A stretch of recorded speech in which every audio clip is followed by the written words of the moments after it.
చిలక చిన్నారి మొలక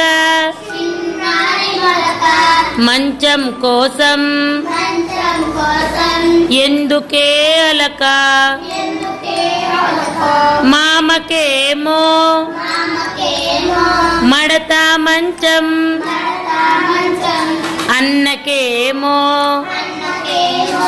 నవారు మంచం తాతకేమో నులక మంచం నీకు నాకు